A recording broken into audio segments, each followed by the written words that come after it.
Mason's Post-Capitalism, A Guide to Our Future. Now, this is going to be my review of this. I am Alexander Gordon-Hans. I've gone from YouTube. Or at least my relationship with YouTube has radically changed. I have gone from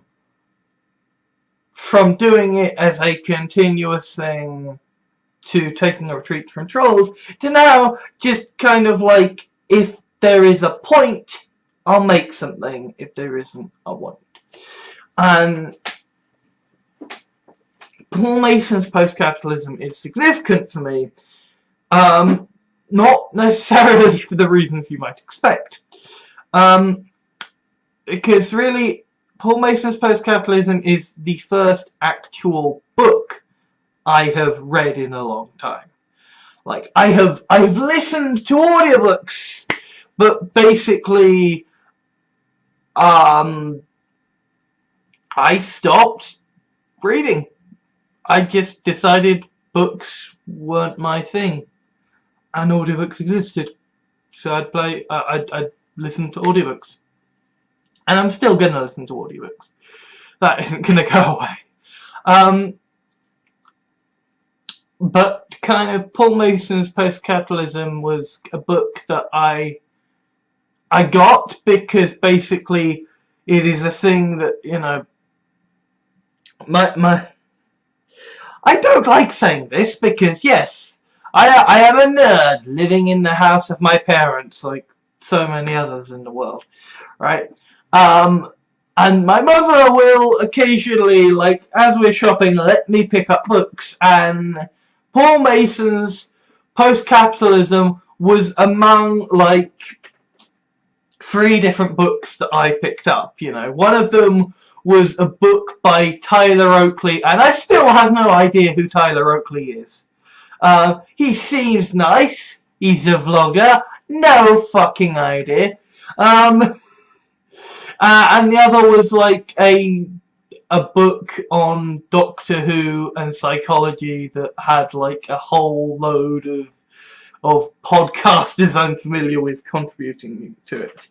But Paul Mason's Post-Capitalism was a book that I had read about before when it was first coming out, and indeed, like, it's very notably a historical document to a certain extent. Like, he alludes to, oh, this thing that is going on with Greece and the EU. And it's like we live in a world where Brexit and Trump is happening, and like Scotland are probably about to leave the UK. And now even Wales is saying, hey, maybe we can have independence.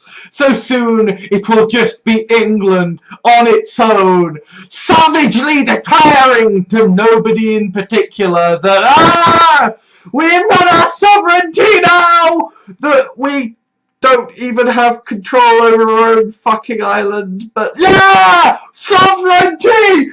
England! Woo!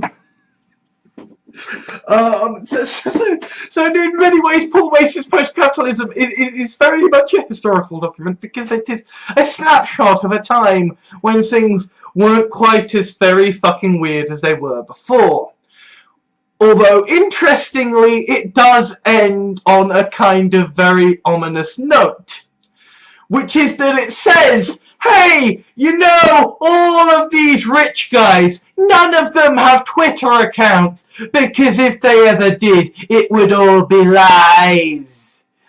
And, hey, these rich guys in the 1%, you see the rumours going around. China proves that capitalism can function even without democracy. And what do we have now? A Twitter-using, lie-spouting, anti-democratic, anti-authoritarian President of the United States of America, who is a member of the 1%. So,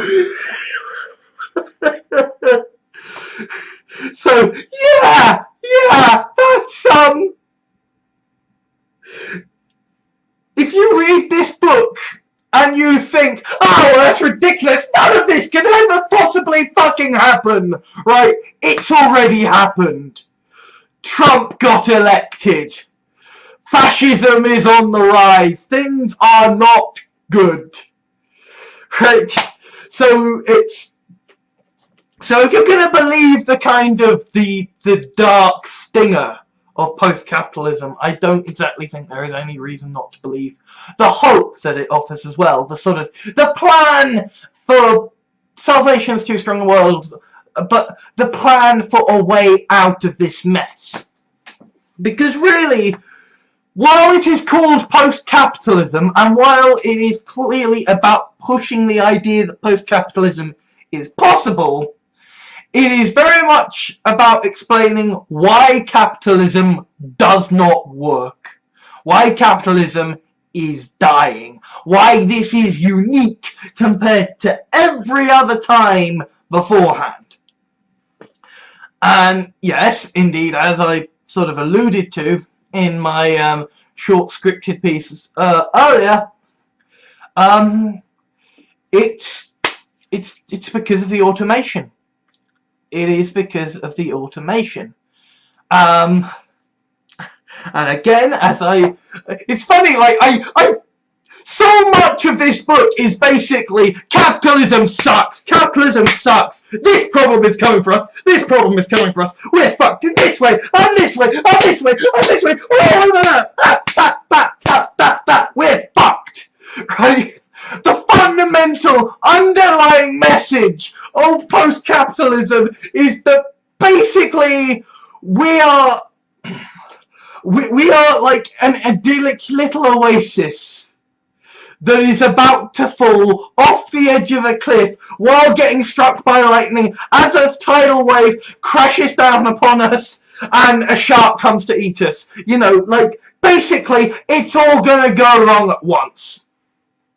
And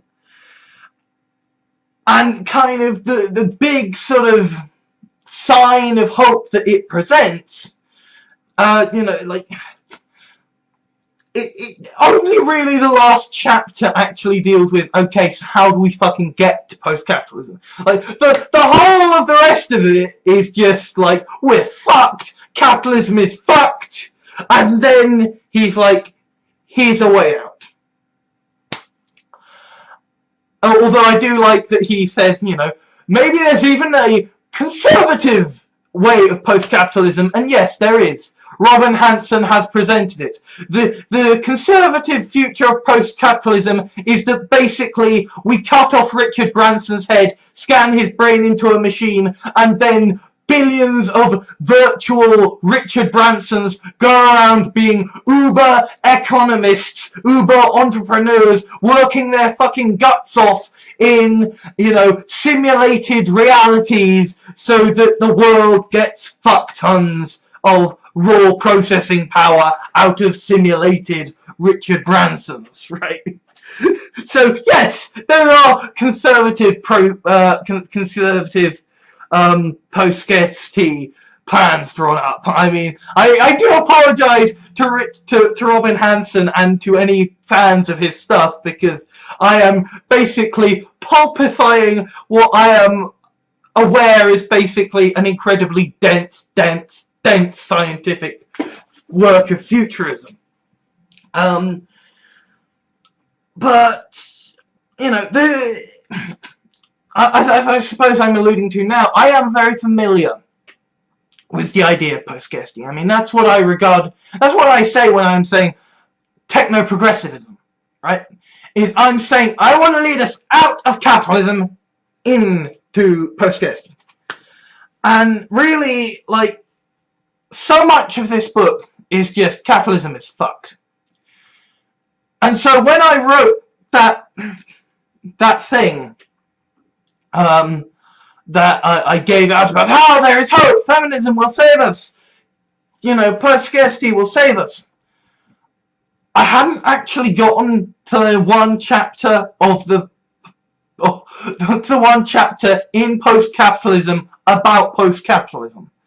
So I was kind of guessing, but like, he does genuinely say that the big hope, the big signifier we have that capitalism can be surpassed is that we are witnessing, through actions like Gamersgate, the upturning of essentially patriarchal domination of women.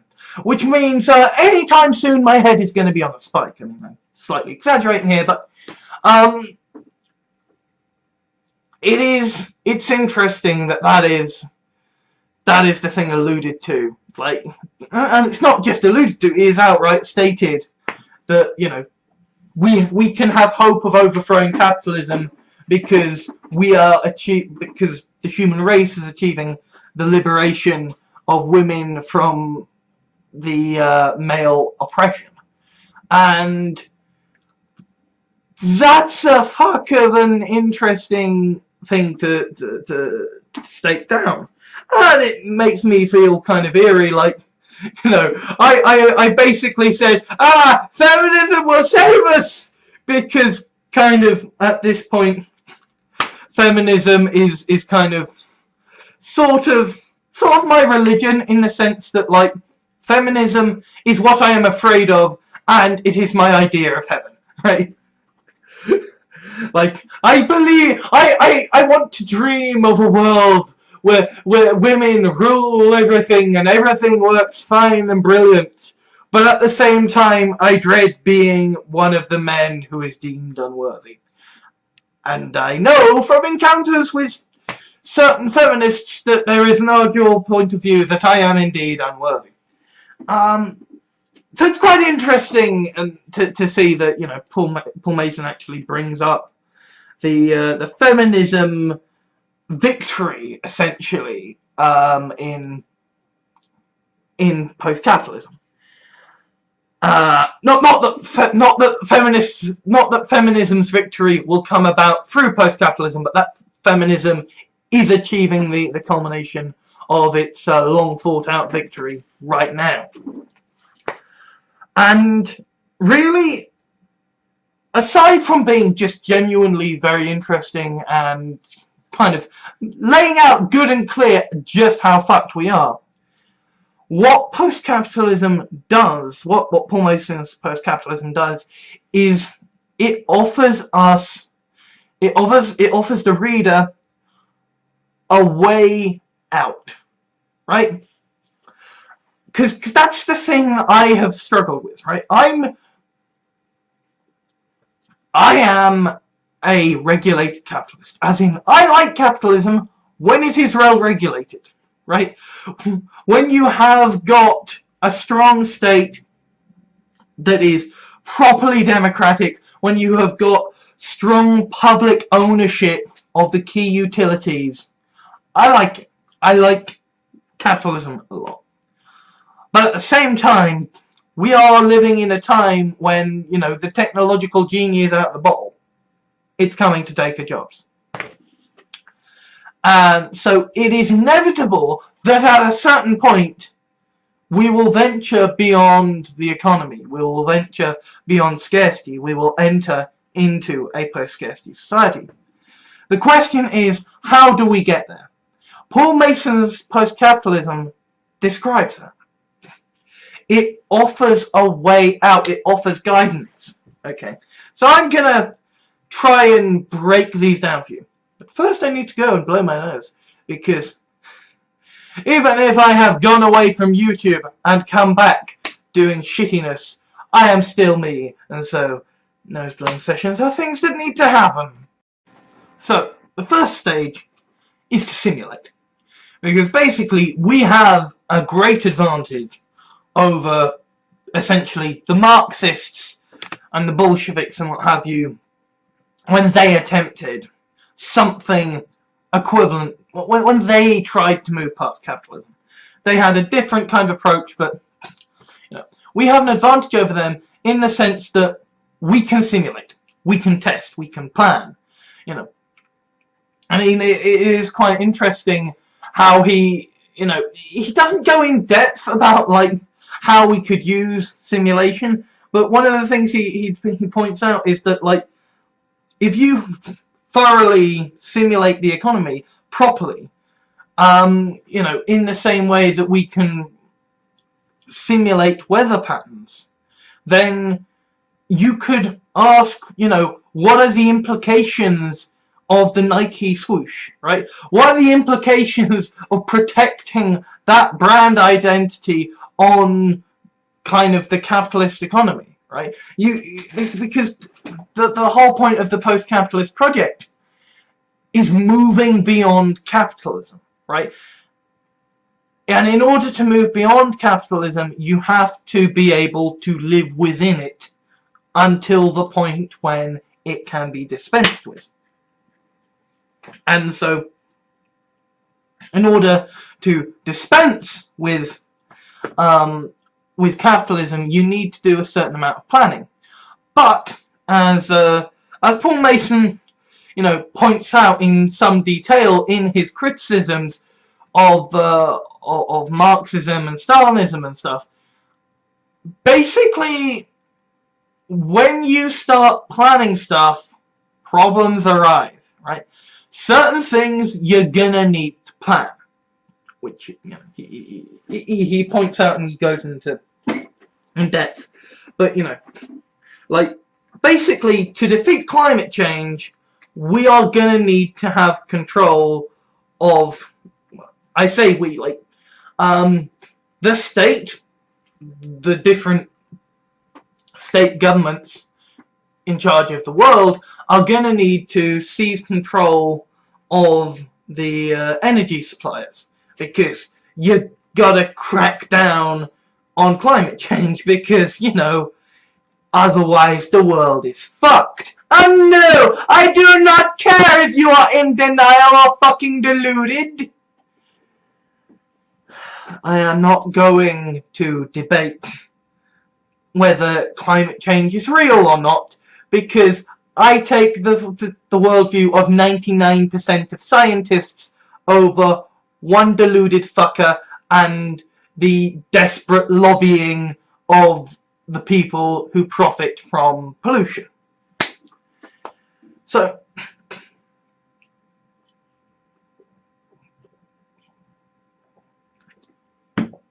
if you're gonna have to plan stuff out, it helps to run simulations, to be able to simulate demand, to be able to say, okay, what's going to happen if this happens? Well, what's going to happen if that happens?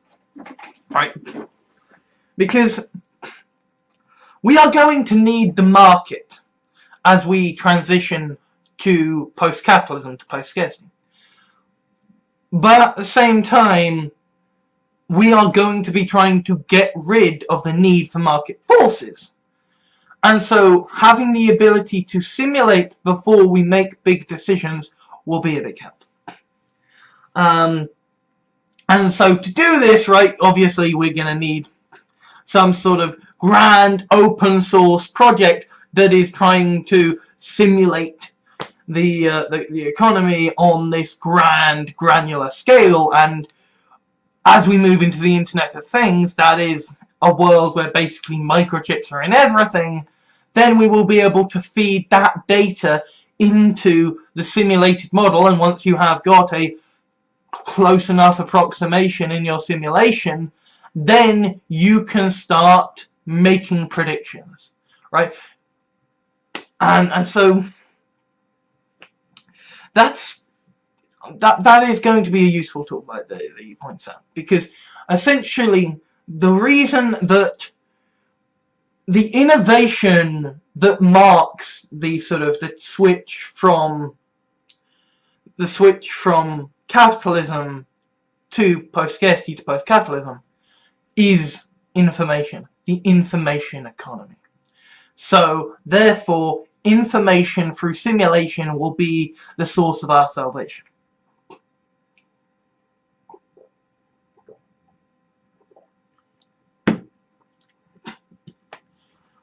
Next, we need to change the way the state works, right? The state needs to move.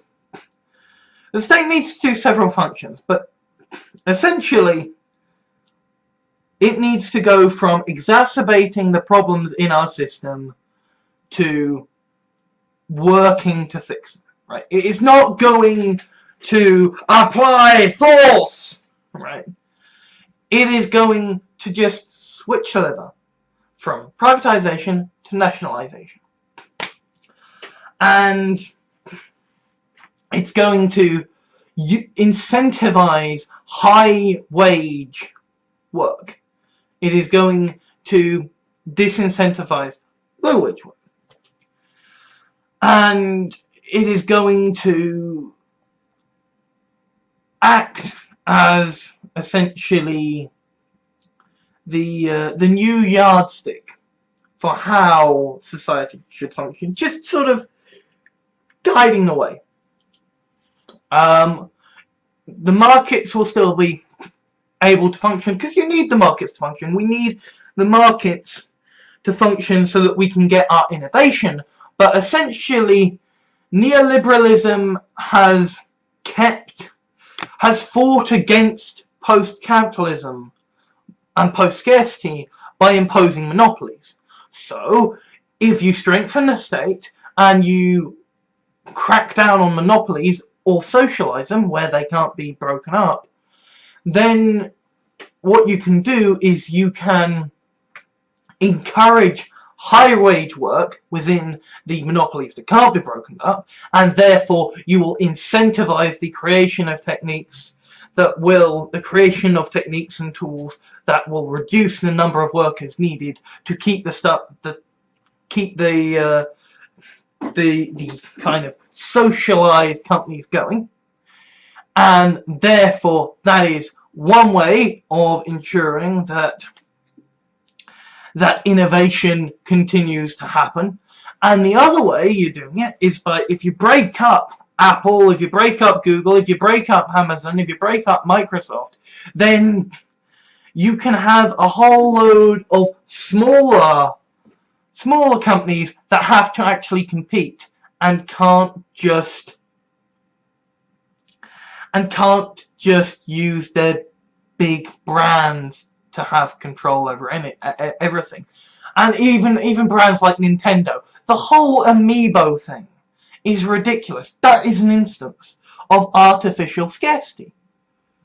You know, Apple is an instance of a tech developer that has developed a brand off essentially so many decades and centuries of other people's work, and they pursue a relentless copywriting, patenting of what they do.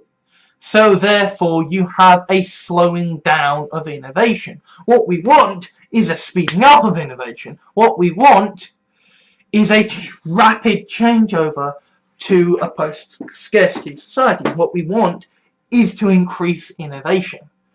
And so if you reduce copyright and you reduce patents to a shorter time frame, then there is still the impetus to innovate, there is still profits from innovation, but you have to make money through innovation, not just through renting out the innovations you already have. You can't just say, well, I have created this, so keep paying me money on it until the end of time. Like, what we want is for J.K. Rowling to keep churning out Harry Potter book after Harry Potter book. Not for J.K. Rowling to say, right, I've written 7 books, I'm going off to live in the Bahamas. Well, okay, maybe from a kind of artistic point of view, maybe we do want writers to just make their one good thing and then fuck off. But from a societal point of view, what we want is technology to keep having to iterate and iterate and create more and more and more stuff. Right? When it comes to creative stuff, yes, a certain amount of copyright protection is necessary in order to stimulate the creation in the first place, and because essentially we don't necessarily want to have the big names swamping everything. But equally, there is a whole separate argument on if we can on whether it's a good idea to weaken copyright, but certainly patents need to be brought down so that we can encourage innovation.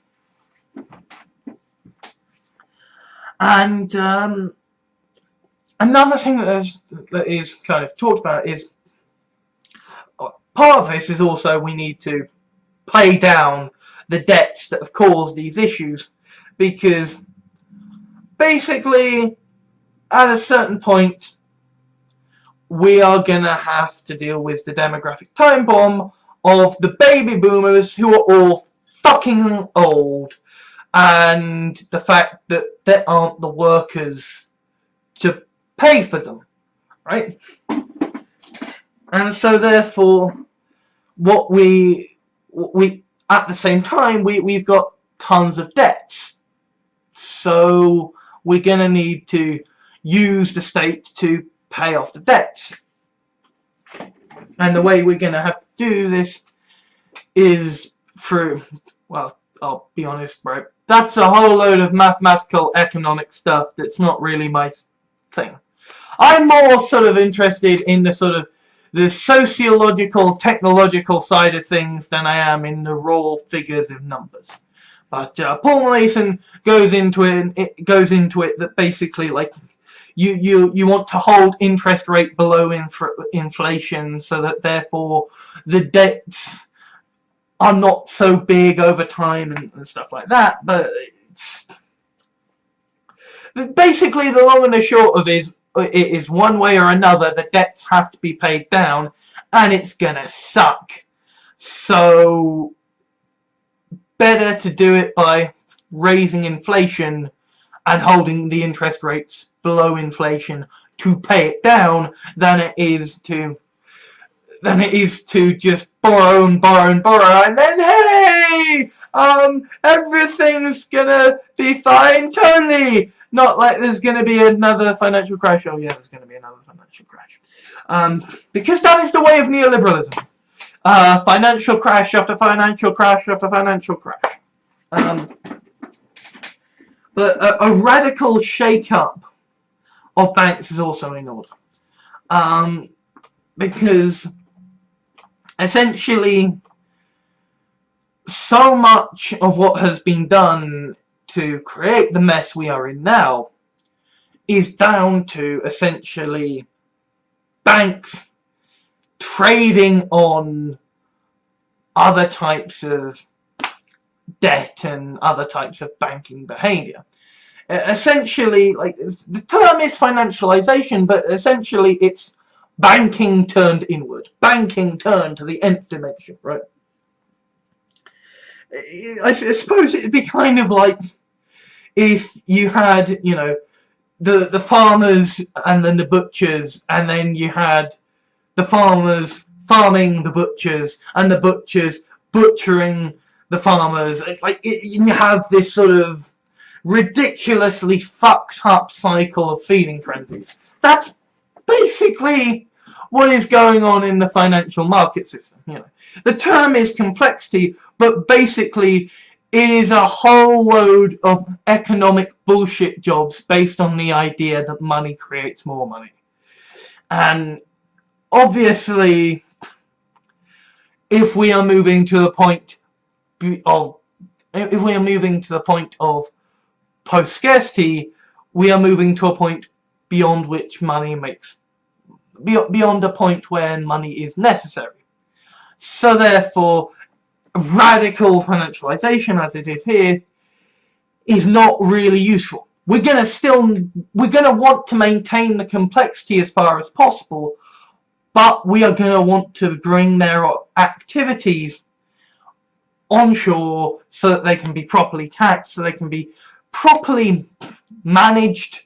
Well, not necessarily managed, but so they can be properly analysed for their economic value, properly simulated, and we are going to want to encourage and basically clear a space in the economic landscape for peer-to-peer lending and cooperative banks and basically non-profit organisations. And it doesn't necessarily have to be, oh, you can't ever make a profit from anything, but like that there are caps, right? You can make a profit, but you've got to not be a dick about it, right?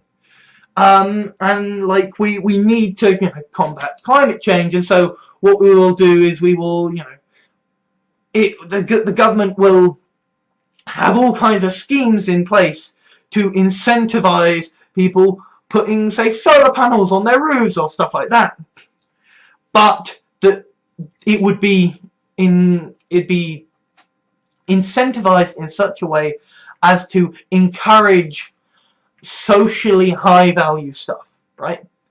Because the whole point is that we are moving beyond raw pursuit of raw capital, because basically raw capital is based on the idea of scarcity, and we are reaching beyond scarcity, so therefore it has to have more good than just capital.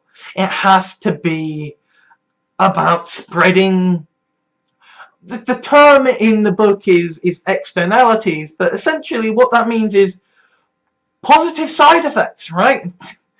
Yeah, you could build a solar panel for super cheap in a slave labor factory in China, or you could pay you could pay for one made at a high wage factory that will actually help jobs, bring value to a local economy, and basically if you do that, then the people there live better lives, they have a better capacity of creating value to their local economies, and therefore they have better likelihood of creating more innovation, and innovation is what we need to speed up the advance towards a post-capitalist society, a post-scarcity society.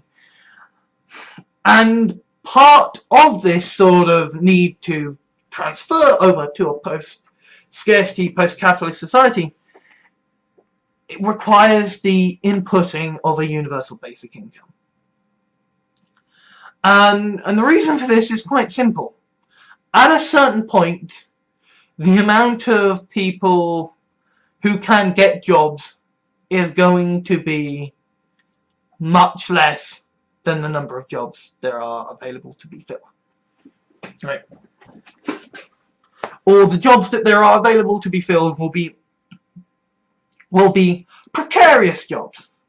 And so therefore, giving people a universal basic income will allow people to work those precarious jobs to earn that extra money, but at the same time it will allow them to do that work better, because they aren't having to work 3 different low-paying 0-hour contracts jobs just to survive. Instead, they'll be working because they want to work, because they can work, because they are incentivized to work. And I'm not talking about incentivized in the sense of, well, you gotta 'cause you'll die. Because at a certain point, that loses its incentive. Instead, this will be incentivizing through, you can live on your basic income, or you can get paid this much extra through the higher wages, and therefore you will be able to do so much more, right? There will still be rich people. It's just that the poor people will be a lot better off, and because they'll be a lot better off, they'll be able to contribute to capitalist society as it dies. They'll be able to contribute to the post-capitalist society by driving innovation through their spending choices. And they will be able to contribute to the post-capitalist society by using the time they have to do stuff, right? Even if you are someone who is just managing your chronic illness, you're a person. You are a node in the network. Even if your place in the network is just as a person who matters to other people who are themselves contributing to the economy, by being a node in that network, you are helping that network to function. And so, if we give you a universal basic income, you are better able to be a functioning node in that network, and the network is what creates the value in a post-capitalist society. The network is what lets us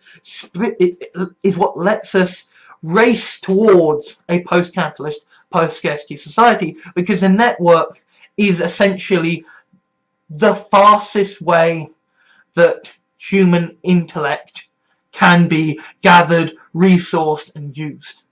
The network allows for more creativity, allows for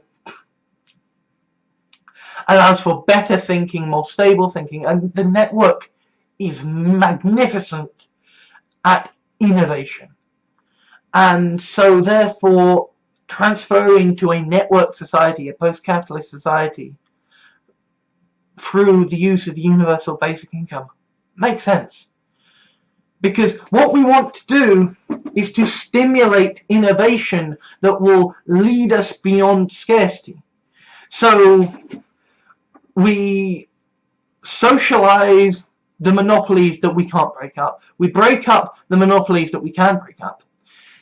We alter the way the incentives work in the economy so that you have an incentive towards high wage work, so that you have an incentive towards so you have an incentive for employers towards automating away work, and you give, through means of a universal basic income,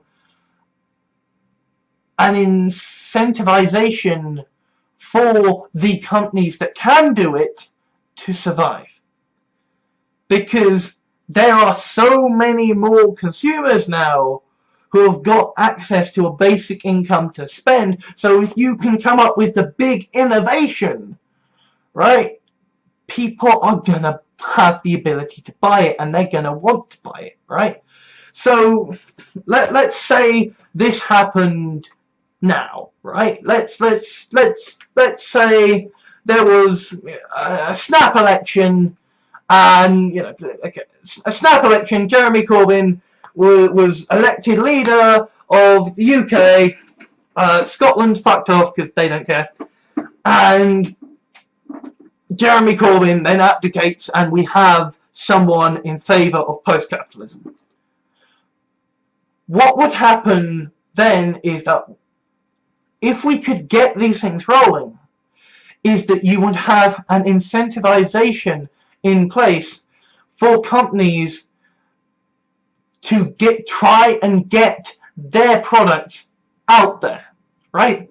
I mean, we all see this at Christmas, right? The rush of the latest video games. You want to get this out for Christmas, you want to get that out for Christmas. If you break up Steam, if you break up Apple, if you break up all these different monopolies, and what you instead have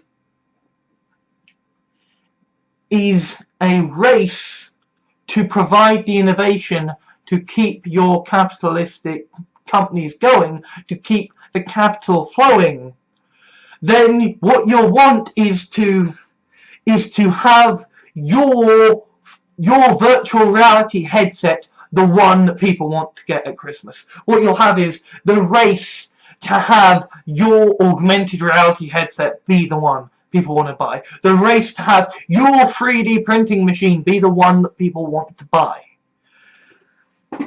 You'll have a race towards innovation. You want to be the first manufacturer of self-driving cars.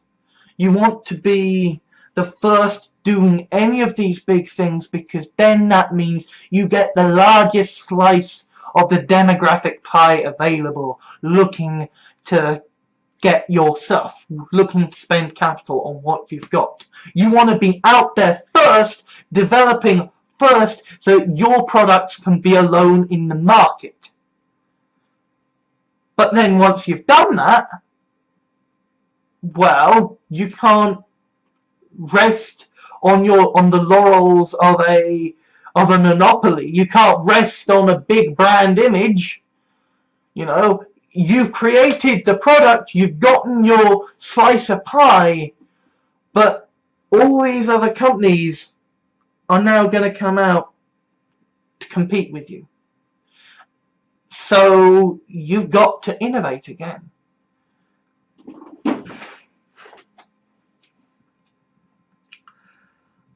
And I think we're going to see this. I think this could work. I think this can really, really work. Right? I am not a fan of socialism as it is typically explained. I'm not a fan of communism as it is typically explained. But Paul Mason's post-capitalism is a future I can believe in, and it is a future I think we can make work.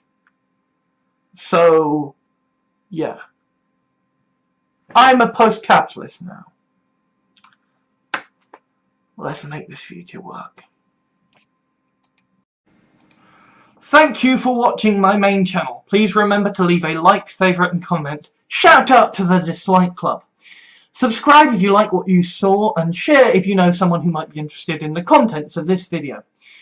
If you would like to help ensure more videos get made, there are a few options available to you. You can whitelist this channel in your adblock software to ensure what ad revenue you provide has a chance of making its way to me. If you sign up to make a regular monthly donation through my Patreon, then you will get to watch a selection of videos available exclusively to my Patreon supporters over at my Patreon page. One-off donations are payable through PayPal, or if that doesn't suit your sensibilities, you can gift items through Steam or Amazon via my public wish lists. Obviously, I don't expect anything, and the vast majority of my videos will remain free and ad-supported. All that remains is to say Trump should be impeached, the genocidal must be stopped, and institute universal basic income now.